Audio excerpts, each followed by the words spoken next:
Sayali, hi, hello, and welcome. Hello. So, from a computer science graduate all the way to a waste management entrepreneur and now an ESG consultant, this has been an amazing journey. And it feels like it has just begun because you are in a sunrise industry. We'll talk a lot about it today. Before that, very quickly, want to know more about your childhood, the dreams you had, whatever you wanted to do, more about you. One of the prime thought or one of the prime beliefs that my parents inculcated in me is there's nothing that I cannot achieve. There's nothing that I cannot do. Never was I made void of any of the things. So whether that's me being a girl, whether that's me not coming from a privileged background, never impacted the choices that I made in my life. And looking back now, I feel that those were the main primary reasons why I could take a lot of bold decisions in my career. I could have a career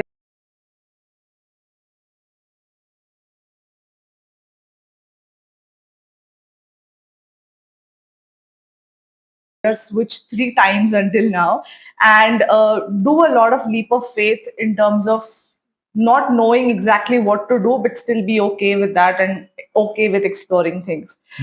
So, all in all, that was kind of my childhood. I remember very starkly whenever we are growing up, people around us ask you that what exactly you want to do or want to become when you grow old. And I remember always telling that I want to be an entrepreneur without knowing at all what exactly that means, probably not even pronouncing it well, but it just sounded cool. And that was primarily how I see my childhood growing up. Nothing great, nothing sad, all like normal middle class background. Post that, I did my bachelor's in computers, followed by my master's in computers, without having any knowledge, without having any understanding about what my inclination is, what my likings are, what my I don't know, aspirations are. It was just like it was the trending segment and trending industry during that time, and my dad had a couple of friends in that industry, so they were like that, let's do computers. So I was like, okay, good. And then by the time I think I reached my masters, it was a good realization that that's not something that I would want to pursue for the rest of my life. When I was doing my masters, I was already doing internship at Tata Technologies. So there was like two things at the same time. And Tata Technologies was almost like uh, 25 kilometers from my house. Oh So my it God. used to take almost 2.5 hours, not getting paid, but I did that for almost 15 odd months, Oh, with just the thought process that I want to do something more than just pursuing my education. And what happened with that is, I don't know whether I was qualified enough, but I got my first job without having any kind of interviews, without having any kind of hustle that usually kids have to go through to secure a job. I was working directly, like the company consumed me. I was working just exactly the next day I finished my exams. And that was good in a sense because the realization of computers does not fit me came much earlier than it would have been if I had to do a lot of struggles and very interesting. So Tata Technologies was the first place where I got introduced to the concept of CSR. CSR is corporate Corporate social social responsibility. responsibility. I started going to a lot of events there. I started volunteering there, and that was the first time where I got introduced to the careers that we have in CSR. And it was amusing to know that you can actually do something that you love, Mhm. that you care for, and get paid for Paid it. for it. So I was having like nine. I was working in UK shift. I was having 9.5 hours of my working hours plus 2.5 hours of travel, and then I used to go extra hours. I requested the CSR team, used to sit there for 3 4 hours every single day, so almost like more than 12 hours for me in terms Wow. of the entire time that I used to spend in office just to understand what it is, how it is, what goes behind doing a lot of volunteering events and activities and all of that. Eventually, in a span of 1 year or so, I must have participated in almost every volunteering event, helped the team. This was all voluntary. This wasn't like I was not getting paid for all of that, but it was just sheer inclination, sheer a love towards what the company had to offer, any which ways. So I wanted an internal shift in the company. That did not happen because I did not come with the formal education or any experience. So I left that. I was, I guess, 24 at that time. I left that and I started my own company. This was primarily to work in the field of environment and sustainability without having a lot of knowledge about a lot of options that are now available, or that Mhm. are that that could have been a better alternative Mhm. for me. But yeah, so that was my journey Okay, so that's until. how, from computer science into CSR and NGO space. When sadly, when we met in, I think 2019 at IIT Delhi, IIT Powai, I guess. Pavai, yeah. I remember you were working on a product that you were manufacturing as well as selling. It was in the waste management space. And come 2023, I see Sayali working as an ESG consultant. It was a big shift. So what really happened? What was that moment where you decided that this is something where you want to go next? What was that defining moment? um I won't be able to pinpoint on any specific moment, but there would have been series of such instances where I was running a very good and successful business back then, making and manufacturing a lot of waste management machines. Had two rounds of funding. We were expanding not just in Maharashtra but other states of Maharashtra as well. But it was always with the thought that. Given the skill set that I have, given the capabilities that given the things that I can put on table, I wasn't able to give justice to that. Most of my time used to go into doing majority of the entrepreneurial work that was supposed to be, and secondly, probably because we were into manufacturing, we were into hardcore mechanical and technical stuffs, which I did not have any specific knowledge. My other business partner had. So somewhere down the line, it was always a thought that I would love to create a bigger impact, a higher impact, and also probably help. It was like just a wild thought that I had, that I would love to help bigger companies, government, or other institutes become more sustainable with the kind of knowledge that I have. So those were a lot of series of thoughts, series of instances of realization that I think I can do something other than this, or something beyond this, something better. That's also when I was parallelly doing my volunteering activities in a in a NGO that I had created with a pool of volunteers.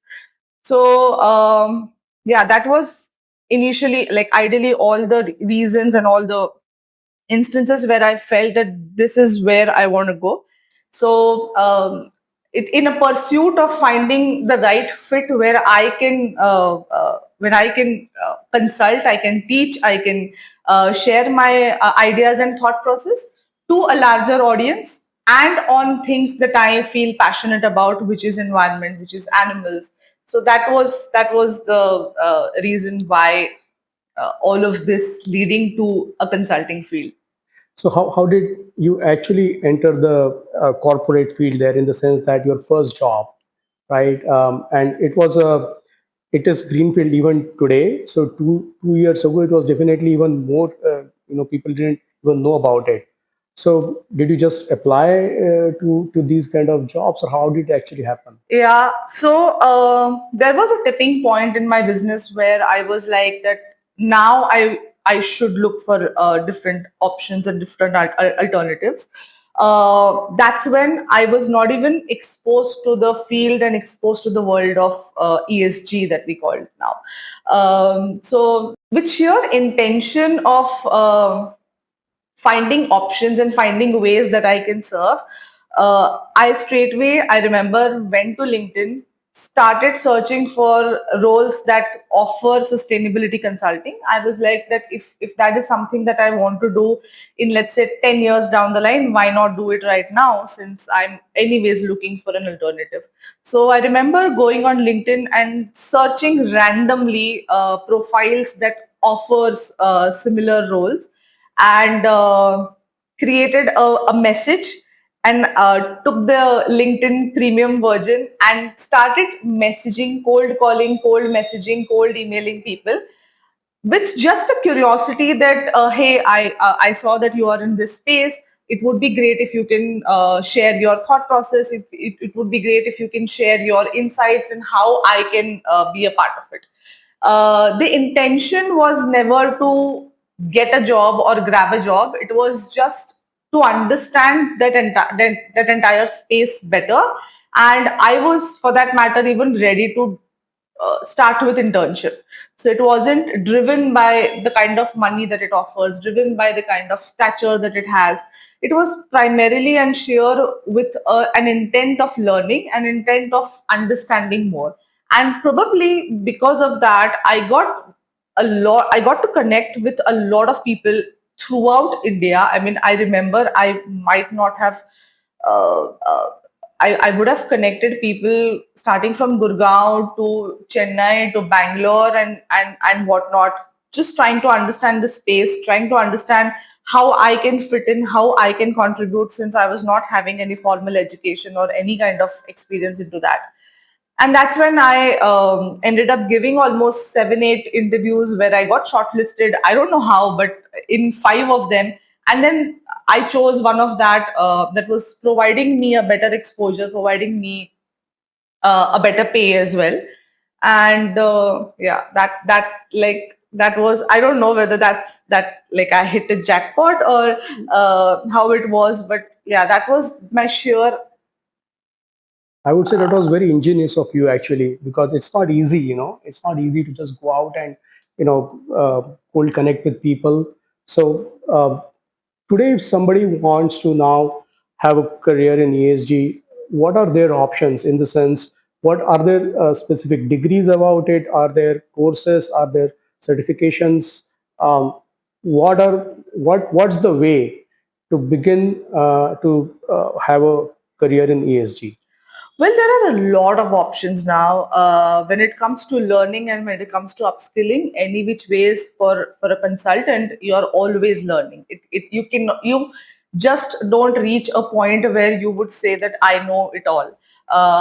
So that is one thing. If you are ready, if somebody wants to have a shift, if they are ready to be a lifelong learner, be a continuous learner, and upgrade themselves, there are more than enough courses, free, paid, in terms of ESG, explaining a lot of aspects of it, and a lot of ESG in itself is like very, very broad and very, very vast. So whatever interests you, there is enough amount of publications, enough amount of research that is there for you. So that is one way that you can do. Of course, I would not say that get a degree, get experience, and then enter into this field, because clearly I did not follow the memo. So if you are passionate enough and if you think that this is the field where you want to be, I think just try start with getting knowledge about all of those things. I think that would be great. And just like how I did, connect with people. There are enough and more people who would be ready to talk to you, help you, guide you. And I think that is good enough. So first job in the ESG space. What was the kind of challenges you faced in the first few months? Uh, Challenges were huge. When I say it sounded easy for me to enter into ESG space, but to sustain and to grow and to remain productive and effective came with a lot of challenges. Primarily because it felt as if uh, you are being pushed into a running train, not knowing what to do, where to do, and what all things you are supposed to do. Luckily, my inclination and my uh, attempt of knowing a lot of things, learning alongside working, helped a lot. Also, I got access to a lot of peers that were very helpful, that were helping me navigate, because everything was new to me, like everything. When it comes to consulting, it's a different ball game altogether. It's not just that you can talk confidently, or you're passionate about ESG. You actually need to have a lot of knowledge, because the people that you go and consult is primarily the C-suite people, the directors, the head of departments. And if you don't come with conviction, if you don't come with solid knowledge, then nobody's going to take you seriously. So that's the core job of ours, to have very good technical knowledge. And so, of course, I struggled, but then I hope I sailed through that. We want to go one level deeper into this. So, kind of describe a typical day. So, what kind of problems you solve on a day-to-day basis? While solving those problems, what kind of tools you use? What kind of softwares or skills that are required on the job?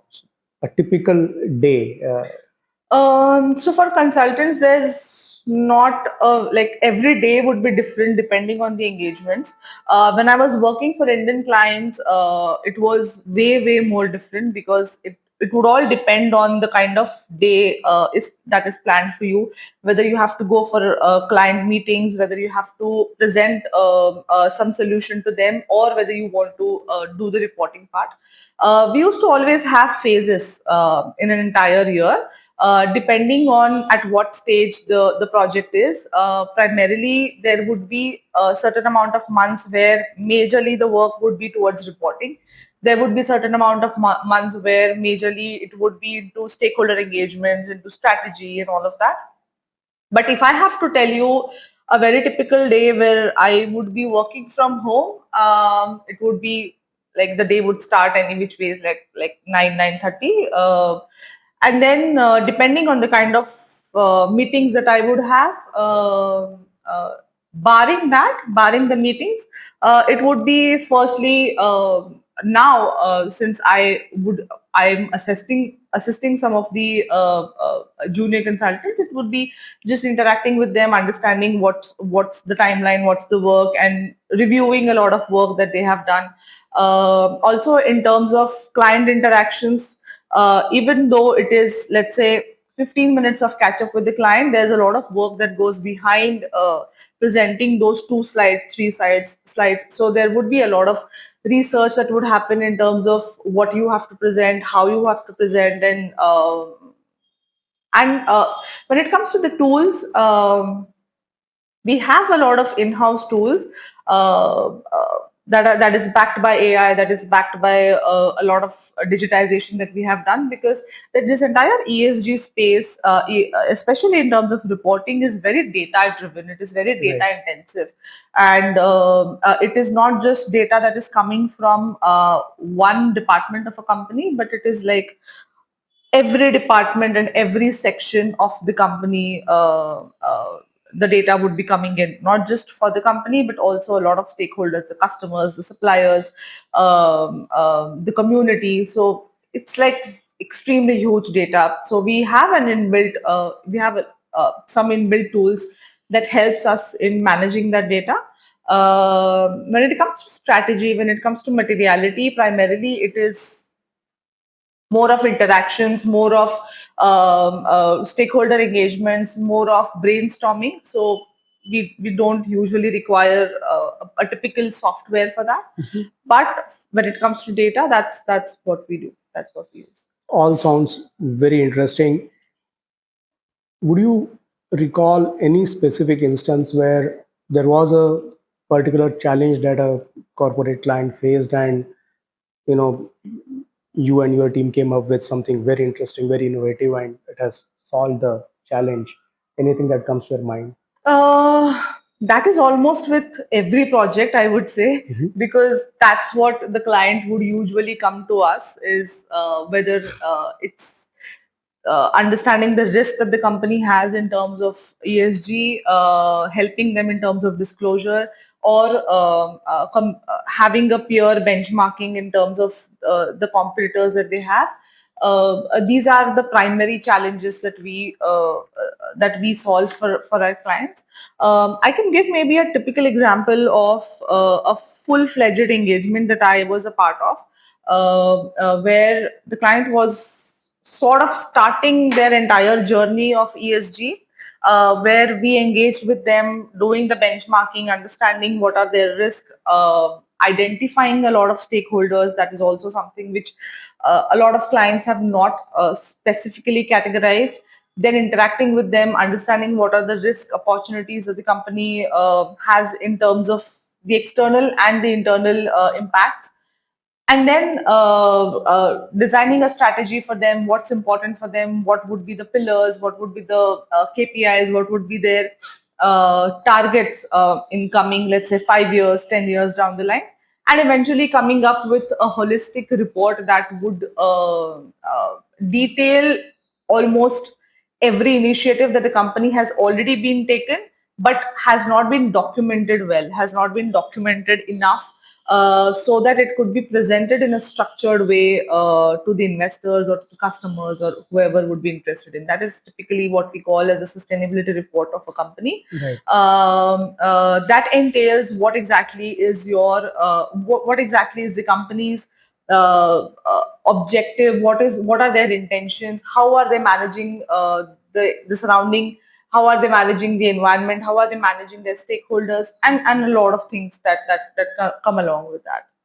So these are like all the stages where we had helped this company identify. They were not even having any kind of committee, any kind of team that were managing ESG. Mhm. So we were also helping them into developing the team, identifying the members who would be very paramount in terms of their entire ESG journey, identifying a lot of risks that the company was exposed to that could be mitigated, and what are the ways to do that. So these were primarily the Right. services. So, Sally, in your role, you essentially help large corporations, meet their sustainability targets. So, you know, an environmentalist looks at it and says that is this something real? Meaning, are the corporates actually serious about sustainability, or is it more like greenwashing? What's your take on it? Yeah, I would say there's no black and white answer to this. There's a lot of gray segments, in a sense, just like there are different people with different intentions, with different behaviors. There are also different companies with different intentions and different behaviors. So our job as consultant is to show them a path, to tell them this is what you need to work on and this is how you would be working on. However, it is still the prerogative of the company how they use that Right. information. Primarily because, at least in India, now that SEBI has started with the top 250 companies, a lot of companies that come up with a sustainability report, barring the top 20, 250 companies that are now mandated to do their assurance, the numbers that are put in the sustainability report, there's no kind of assurance or there's no kind of audit or any scrutiny that happens with all of the numbers.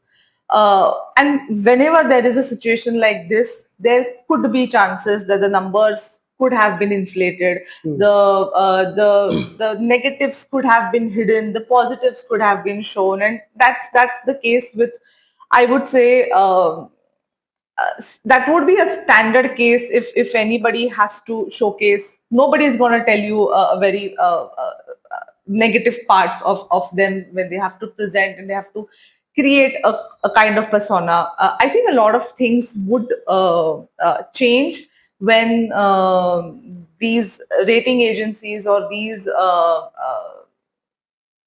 government authorities would come up with some standards, some laws, some scrutiny when it comes to if you are publishing any kind of number that needs to be assured with a third party assurance company.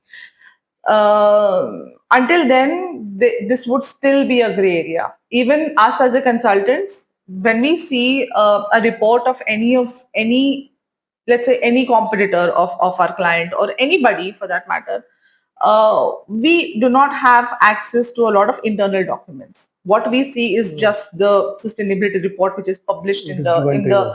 public domain, right? So we, even though we might have a little knowledge and little understanding that this doesn't add up, but for a normal person, for any investor who doesn't have a lot of knowledge about it, it would be taken as a face value. Yeah.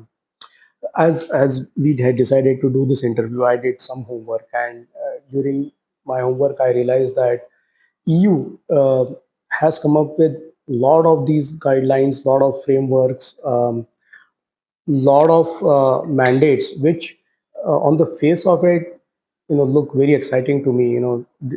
Looks like there is a genuine attempt to achieve net carbon neutrality by 2050. And you are, because you work both with Indian clients as well as Europeans. What's your Yeah. take on that? So right now I'm working majorly with the European clients.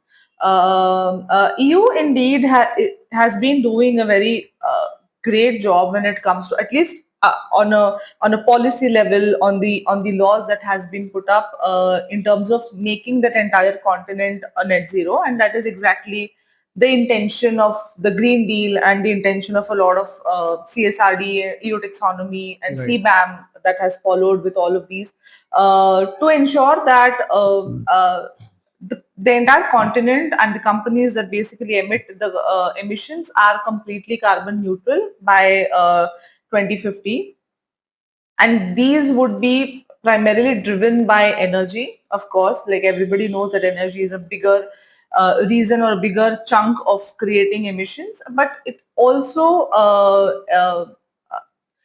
creates sort of a mandate for a lot of European companies, as in it is now abiding in their law for the companies to publish their performance in terms of the non-financial, which is like the environment, social, and governance, into their reports, and also publishing what percentage of that entire operations is sustainable in a sense which is not impacting the environment in a negative way.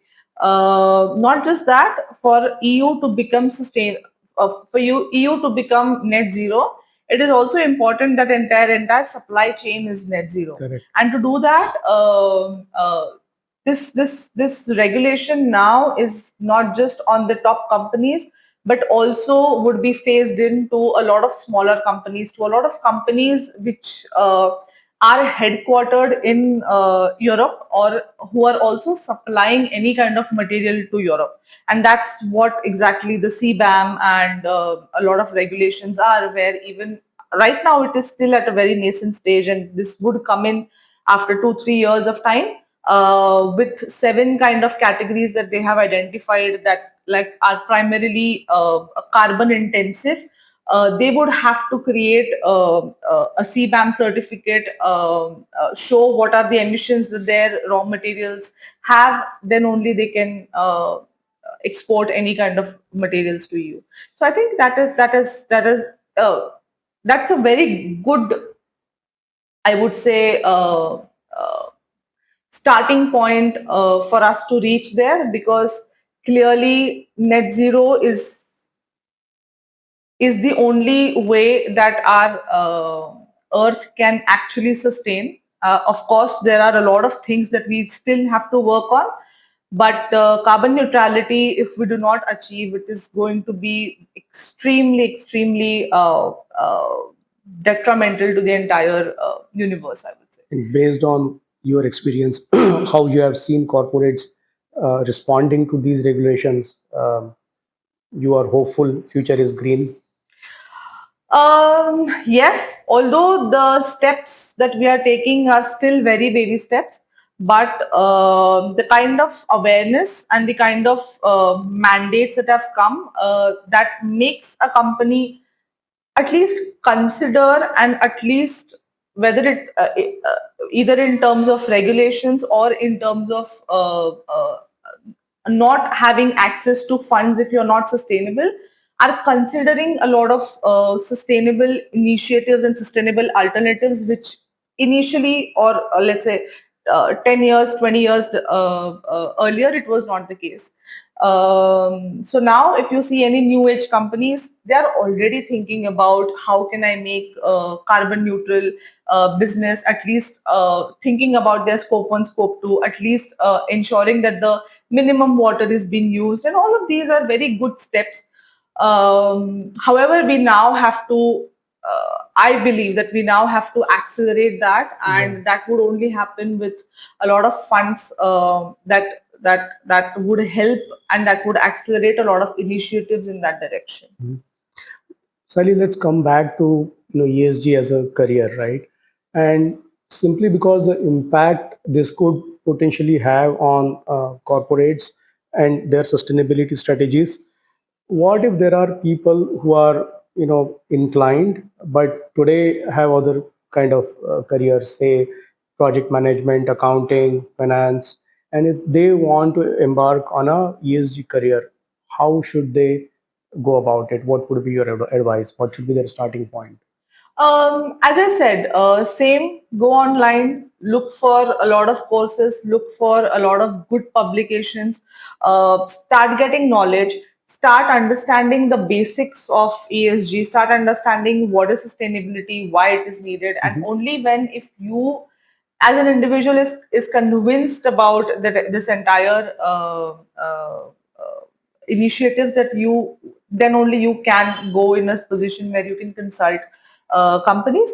Not just when I talk about ESG careers, it is not just getting into a consulting company, but you can also almost every big company now has their sustainability department, has their ESG heads, has their environment team that looks after a lot of these initiatives. You can be a part of that as well, where you are not just doing the consulting and providing ways for companies to become more sustainable, but actually doing the implementation part.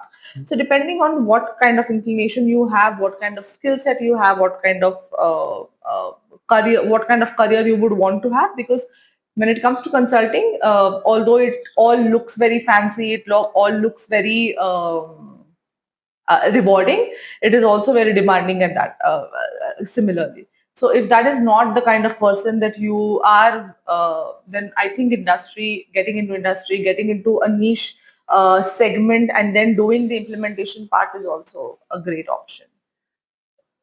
So a lot of time it so happens that you get into some kind of career because there is opportunity in that, but at the same time, if your personal value system doesn't match, then probably you are not as effective, right?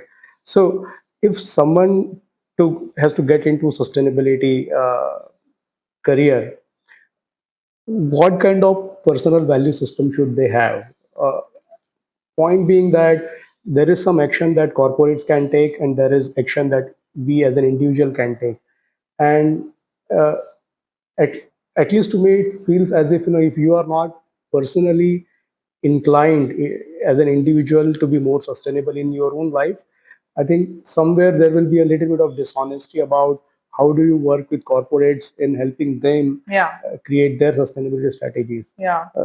Your example is actually fantastic in this case because you started your journey as somebody who was inclined towards this, right? And anything to add to that? Yeah, I mean, very rightly said that if you don't believe in that, you don't consider it to be important, you cannot survive in a space that talks about sustainability day in day out. Having said that, when you think about creating impact, when you think about creating the kind of doing the kind of work that you want to do in terms of ESG or sustainability, by and large, you have to also see the personal values that you mentioned. You have to also see that, am I someone who would, I don't know, hoard 20 shoes at a time. Every time if I'm going out, I would require a new outfit to wear. If I, let's say, if I consider it important to use the resources in a way that is sufficient for me and understand the difference between sufficiency and excess, I think that those are one of the very primary values that define whether you can survive in a space like this. And I wouldn't say this for only people who want to pursue a career in sustainability. I think that is something that is extremely now crucial and important for everybody to consider. uh, Especially whenever I see people having, I mean, this is like extremely personal, but whenever I see people having small kids and still continuing the olden ways of using the resources, throwing the garbage out, not being considerate enough about, let's say, the water that is getting wasted in the tap inside your house, or the electricity which is not needed but you still would have it switched on. I think all of these are the values that, if not for you, at least for the kid that is going to be on this planet, at least for the next 70, 80 years, that is something that you have to imbibe these values so that they have, if not worse, if not better, at least the life that we have it right now. Because otherwise, all of these are very these are not forever resources. There's always going to be, and also with the kind of consumption that we have, it is going to be extremely important to understand the importance of water that we get directly from the tap of our homes. So yeah, that's. Absolutely. No, thank you so much, Saili. I think this is super helpful. Um, ESG is an upcoming field. And if there are people who believe they're inclined, then they should definitely be pursuing this. I hope this is a useful conversation for people, and they will make best use Yeah, of I it. hope so. Thank you so much. Thank you so much for having me. Thank you.